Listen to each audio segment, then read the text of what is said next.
It's MLB Hall of Fame voting, where you have baseball writers trying to make themselves more important than what they are, and they do that by having controversial Hall of Fame ballots. The integrity of baseball Hall of Fame voting has kind of been lost in the last few years. As you know, people are voting with agendas more so than voting for who are the best players that deserve to belong in the Hall of Fame. And I don't know about y'all, but it's kind of made me care less about the baseball Hall of Fame personally. But you know me, I love baseball, so I'm always going to talk about it. But yes, the last few years of MLB Hall of Fame voting has really left a sour taste in my mouth and many others, but I hope eventually it'll straighten itself out. But as a result of these Hall of Fame voting agendas, there are more players deserving to be in the Hall of Fame than ever before. Me trying to come up with a list of just 10 players to vote into the Hall of Fame was truly hard. Now, I'm not going to ignore the elephant in the room and not bring up steroids. It's a sticky situation when it comes to MLB and steroids. In one hand, baseball may not be here today if it wasn't for the steroid era and what it did for the game, but also after the steroid era happened, Major League Baseball condemned all these players, but when it was helpful and beneficial for them, they turned a blind eye to it. That's why for me as a fan, it's harder for me to hold these players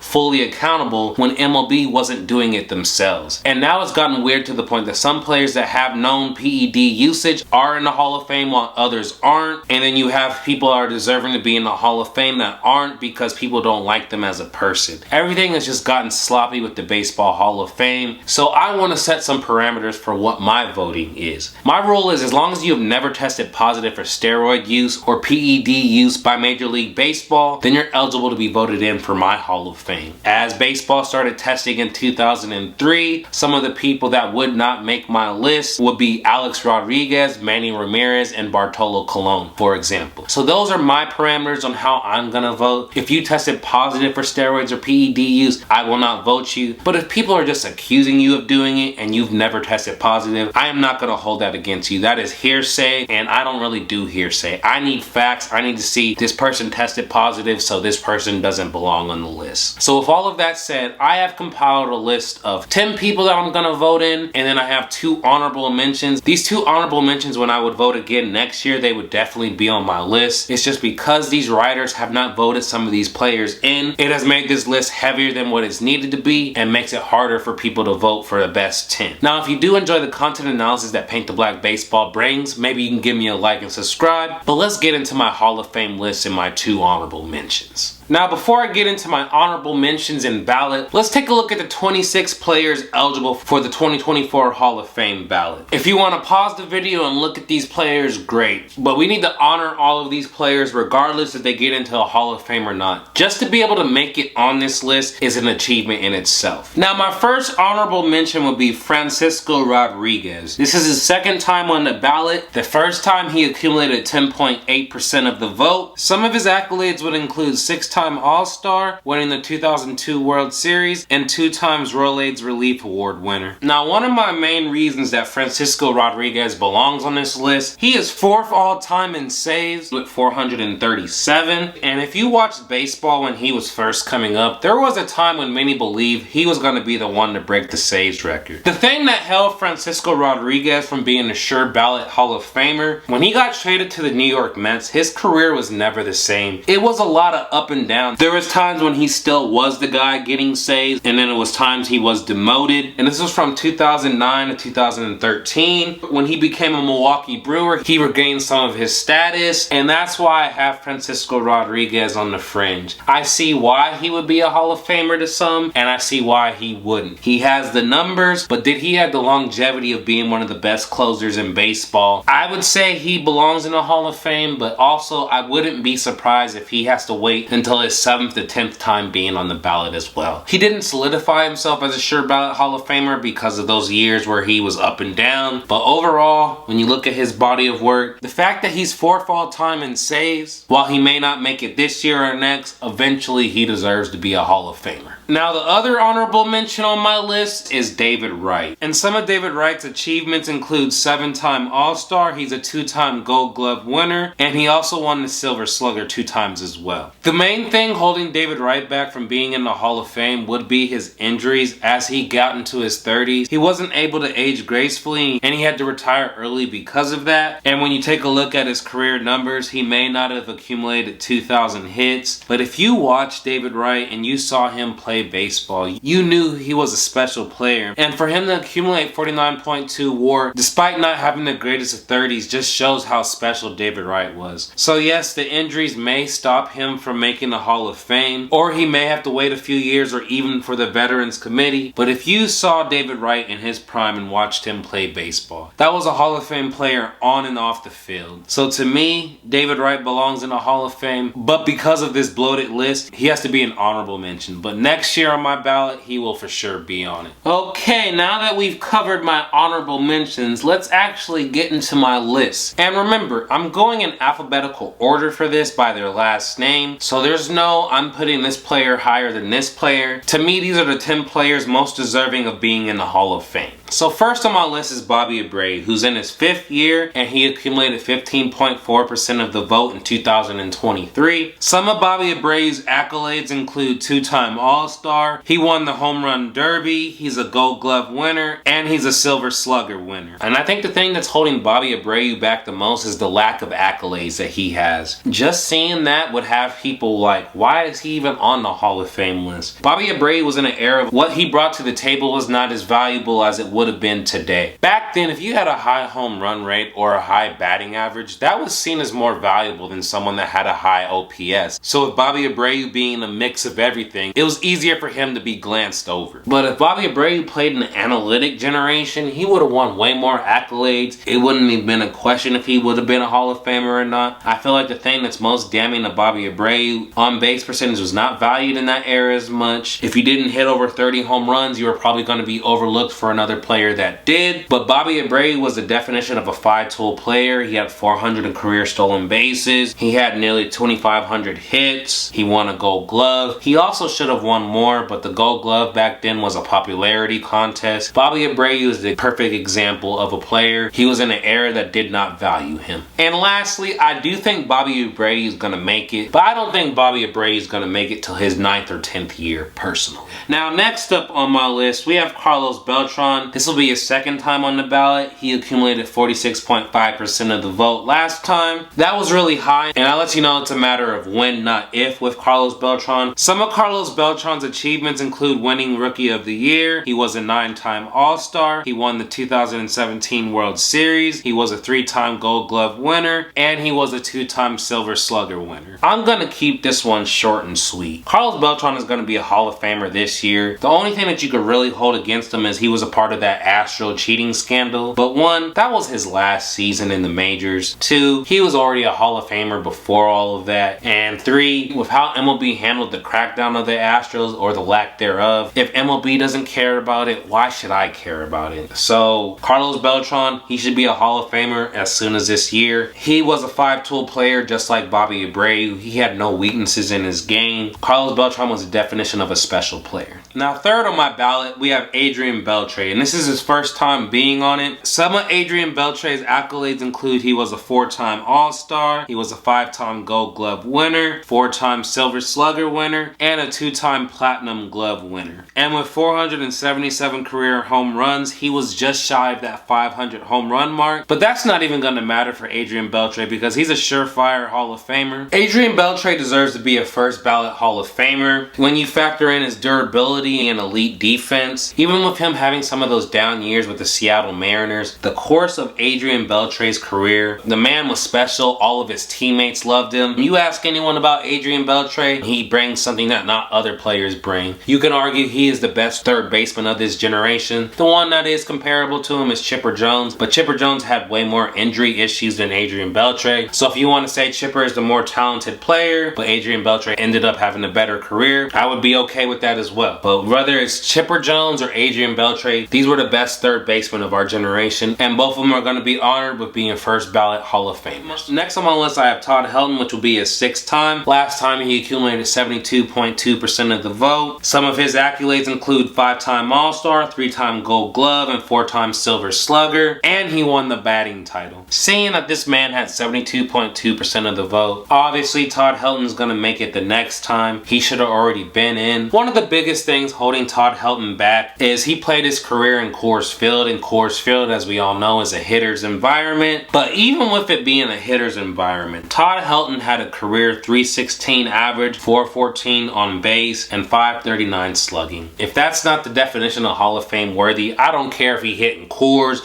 I don't care where he hit. You hit those type of numbers, you belong in the Hall of Fame, and Todd Helton will be entering the Hall of Fame this year. He deserved to be in it sooner than that, but it is what it is. We know what it is with these baseball writers. But yes, if you're debating whether Todd Helton's a Hall of Famer, I'm going to question your intelligence. So next up we have Andruw Jones. It's his 7th time. Last time he accumulated 58.1% of the vote. Some of Andruw Jones' achievements include being a 5-time All-Star, a 10-time Gold Glove winner, a Silver Slugger winner, and Major League Player of the Year. Andruw Jones is the greatest defensive center fielder we've ever seen. The main thing holding Jones from being in the Hall of Fame already are two things. One, there are some writers that accuse him of PED use, and two, his career longevity. After he turned 30, he fell down a cliff. But the thing is with Andruw Jones is he already had a Hall of Fame career before he fell off a cliff. Sure, he didn't age gracefully and had some down years with the Dodgers, Rangers, White Sox, and Yankees, but if you really are going to leave him off the Hall of Fame list, it's like, what are we doing here? He is a 10-time Gold Glove winner, and just with the eye test, you knew he was the best defender. So yes, while you can blame Andruw Jones for not staying in shape over 30 and falling off a cliff, but either way, he belongs on this list. He may not make it this season, but if he doesn't make it this season, I think he makes it the season after. Next on my list is Joe Mauer, and this is his first time on the ballot. Some of his accolades include winning an MVP, 6-time All-Star, 3-time Gold Glove, 5-time Silver Slugger, and he won the batting title 3 times. Joe Mauer for me is a Hall of Famer. The question is for him, is he a first ballot Hall of Famer or is he a second or third? I don't think he's going to be on this list longer than 3 times. If it does, that's a shame on the writers. Me personally, Joe Mauer is a first ballot Hall of Famer. For him to be able to do this at the catcher position where it's way harder on your knees, you're also having to know the staff, their best pitches. The heart of the team is in the catcher, and Joe Mauer was the best player on the Twins for years. He even had that MVP year where his power went outrageous. It's a question of when, not if, with Joe Mauer for me. And as far as things holding Joe Mauer back, I don't think there's really anything you can do to hold Joe Mauer back from being in the Hall of Fame. So next on my list is Andy Pettitt. This is his 6th time on it. Last time he accumulated 17% of the vote. Some of his accolades include 3-time All-Star, 5-time World Series champion, and ALCS MVP. And with 256 career wins, something we may potentially never see again, that just goes to show Andy Pettit's longevity. Andy Pettitt is one of these players that have PED use tied to him. He actually ended up admitting to it after his career. But also Andy Pettitt is loved by baseball writers, so they're not holding it against him like they do Barry Bonds or Roger Clemens. I don't know if Andy Pettitt is going to get into the Hall of Fame with him being at 17% and it's his 6th time on it. Maybe he can escalate and get higher. But if we're looking at Andy Pettitt from just a player's perspective, I do think he's a Hall of Famer. His longevity is one of the main reasons for it. But to be able to pitch as long and as good as Andy Pettitt did, he belongs in the Hall of Fame. But also, I do want to be on record, he's not someone that should have made it in the first few times. I do think Andy Pettitt is a person that should make it in that 7th to 10th time trying. But if he doesn't make it, his PED use would be the reason why. Now, next on my list, we have Gary Sheffield. This will be his 10th and last time on the ballot. Last time he accumulated 55%. Some of his accolades include 9-time All-Star. He won the 1997 World Series, 5-time Silver Slugger. He won a batting title, and he was ML Player of the Year. Now, Gary Sheffield has performing enhancement accusations tied to him. To me, that's one of the main reasons he hasn't been voted into the Hall of Fame as of right now. He's also been gaining steam though, and with some of these performance enhancing allegations, they keep you on the list and ballot, and some of these players have been voted in. I do think that's going to happen for Gary Sheffield, because if you look at his resume, he had over 500 home runs. He even stole 250 stolen bases, a career OPS of 907. Really the only thing holding him back is performance enhancement issues, because if you look at his raw stats, he's a surefire, easy Hall of Famer. So we'll see if the writers actually want to vote him in, but if he doesn't get voted in this time, he will definitely be voted in by the Veterans Committee because Gary Sheffield is a Hall of Famer. Now, next up for me is Chase Utley. This is his first time. Some of his accolades include 6-time All-Star. He won the 2008 World Series, and he's a 4-time Silver Slugger. Let me be on record. Chase Utley not winning a Gold Glove is a disservice to the Gold Glove. He definitely earned a few Gold Gloves in his career. This is back before analytics was heavily used, but if it was, Chase Utley would have won some Gold Gloves. I just wanted to be on record for that. The main thing holding Chase Utley back for me is some of his career accolades, like the fact that he didn't accumulate 2,000 hits is something that can hold him back. But when you factor that Chase Utley was a 5-tool player and he was doing this at second base, which tends to be a light hitting position for a lot of teams, that makes him somewhat of a special player. Now, do I think Chase Utley deserves to be a first ballot Hall of Famer? No, I really don't think he does. But is he someone that eventually needs to get in? I think Chase Utley should get into the Hall of Fame around his 3rd to 5th time on the ballot. That's kind of where he belongs as a player. Had he stayed more healthy throughout his career, he would have accumulated those more hits to be that first ballot Hall of Famer like he could have been. But because of that, I do think he's a player that's going to wait a few years to get into the Hall of Fame. But eventually, Chase Utley will get into the Hall of Fame. Last on my list is Billy Wagner. This will be his 9th time on the ballot. Last time he accumulated 68.1% of the vote. Some of his accolades include 7-time All-Star, and he won a Royal AIDS Relief Award. The main thing holding Billy Wagner back is they tend to vote other players before they would vote a closer. So some writers are going to not include him on this list. But Billy Wagner